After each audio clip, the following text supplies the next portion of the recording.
قرآن کریم اردو ترجمہ اور تفسیر کے ساتھ انداز زندگی میں بسم اللہ الرحمن الرحیم۔ السلام علیکم ورحمۃ اللہ وبرکاتہ۔ انداز زندگی میں خوش آمدید، ہمیشہ خوش اور آباد رہیں۔ ہمارے چینل کو لائک، سبسکرائب اور شیئر کرتے رہیں، بے شک دین کو پھیلانا صدقہ جاریہ ہے۔ آج ہم بات کریں گے سورۃ فاتحہ پہ، سورۃ فاتحہ کی تفسیر پہ، اس کے ترجمے پہ، اس کی فضیلت پہ۔ تو آئیے شروع کرتے ہیں۔ بسم اللہ الرحمن الرحیم۔ الحمدللہ رب العالمین۔ سب تعریفیں اللہ کے لیے جو رب ہے تمام مخلوقات کا۔ الرحمن الرحیم، بہت مہربان نہایتی رحم والا ہے۔ مالکی یوم الدین، حاکم ہے انصاف کے دن کا۔ ایاک نعبد و ایاک نستعین، تیری ہی عبادت ہم کرتے ہیں اور تجھی سے ہم مدد مانگتے ہیں۔ اہدنا الصراط المستقیم، ہدایت دے ہمیں صراط مستقیم پر۔ صراط الذین انعمت علیہم غیر المغضوب علیہم ولا الضالین، آمین۔ رستے پر ان کے تو فضل کرتا رہا جن پر نہ ان کے غصہ ہوتا رہا جن پر اور نہ گمراہوں کے۔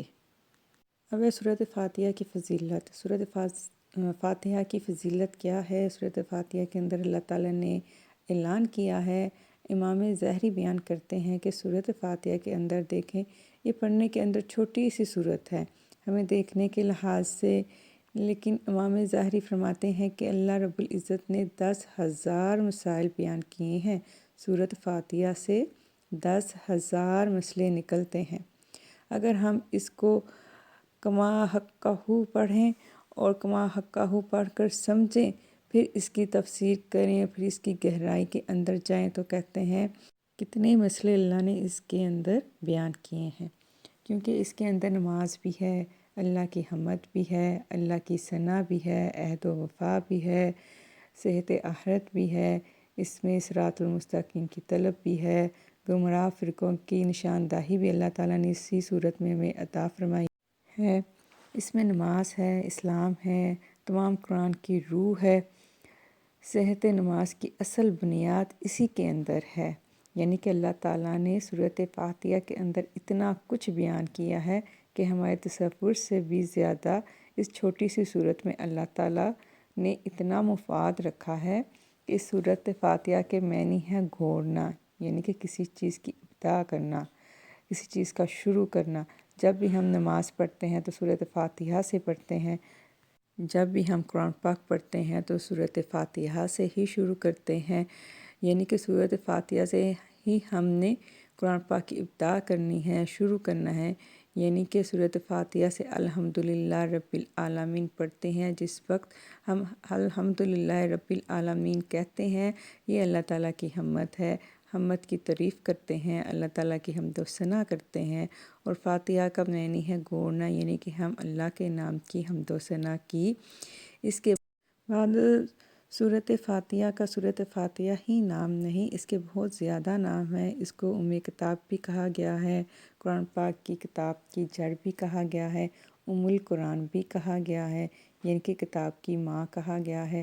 قرآن پاک کی جڑ سبع مثانی یعنی کہ 7 آیات ہیں، یعنی کہ 7 آیات ہیں دہرائی جانے والی۔ سورۃ شفا بھی کہا گیا ہے۔ شفا سے مطلب ہے کہ اگر ہم یقین کے ساتھ 41 مرتبہ، 7 مرتبہ، 21 مرتبہ پڑھ کر دم کریں گے تو شفا ملے گی۔ اس کا نام سورۃ رقیہ بھی ہے۔ رقیہ کا معنی ہے دم کرنا، اس کا مطلب ہے بہت بڑا ہمارے لیے خزانہ ہے۔ اسے سورت کو قرآن پاک کی اصل بنیاد بھی کہا گیا ہے۔ سورۃ کافیہ یعنی کہ سورۃ فاتحہ پڑھ لیں گے تو ہر بیماری سے ہمیں کافیت ہو جائے گی، یہ سورۃ کافیت کر جائے گی۔ صلاۃ بھی اسے کہا گیا ہے، حمد بھی کہا گیا ہے، الشکر بھی کہا گیا ہے، الدعا بھی کہا گیا ہے، تعلیم و مسئلہ بھی ہے، یعنی کہ ہم اللہ سے سوال کرتے ہیں۔ اس کے بعد المناجات یعنی کہ اللہ سے ہم اپنی مناجات بیان کرتے ہیں۔ التفویض یعنی جس میں بندہ اپنے تمام معاملات اللہ کے سپرد فرما دیتا ہے، اس صورت التفویض بھی ہے۔ یہ اتنی صورت فاتحہ کے نام ہے، اس کے اندر اللہ نے بہت شفا رکھی ہے، اس کے اندر اللہ تعالیٰ نے بہت سے فضائل بیان کیے ہیں۔ حضرت سعید رضی اللہ عنہ بیان کرتے ہیں کہ ایک مرتبہ ہم سفر میں تھے کہ ہم پھر واپس میں لیٹ ہو گئے، رات کا ٹائم تھا، ہمیں بری طرح بھوک لگی تھی۔ ہم نے ایک بستی والوں کے پاس سے گزرے، ہم نے ان سے کہا کہ ہمیں کھانے کی طلب ہے، ہمیں کھانا دے دیں تاکہ ہم کھانا کھائیں اور رات کو ہم سو سکیں، آرام کر سکیں، لیکن بستی والوں نے کھانا دینے سے انکار کر دیا۔ انہوں نے کہا کہ ہم آپ کو کھانا نہیں دیں گے کیونکہ آپ مسلمان قوم ہو، آپ کو کھانا نہیں دیں گے۔ وہ صحابی رسول فرماتے ہیں کہ ہم نے بستی سے تھوڑی آگے جا کے ہم نے پڑاؤ کیا، اپنے خیمے لگائے، وہاں پہ ہم نے بھوکے رات گزارنے کا ارادہ کیا۔ تو اللہ تعالیٰ کی قدرت دیکھیں، کائنات رب العزت نے اپنے ایمان والوں کی کتنی قدر کی ہے کہ اللہ رب العزت نے ان کے صدقے سانپ کو حکم دیا کہ ان کے سردار کو ڈس لے۔ اسی وقت ایک سانپ آیا اصحاحی اور اس نے ان کے سردار کو کاٹ لیا اور وہ سردار زہر کی وجہ سے بے ہوش ہو گیا۔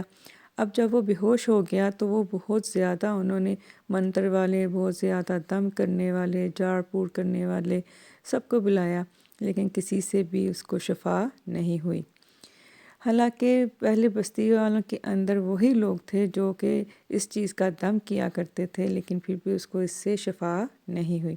اس کے بعد ان کے ایک آدمی نے کہا کہ دیکھیں، رات کو جو ہمارے پاس لوگ کھانا طلب کرنے کے لیے آئے تھے، انہوں نے ہماری بستی کے نزدیک ہی پڑاؤ ڈالا ہوا ہے، چلو آؤ ان سے پوچھتے ہیں، ہو سکتا ہے ان کے پاس کوئی دم درود ہو۔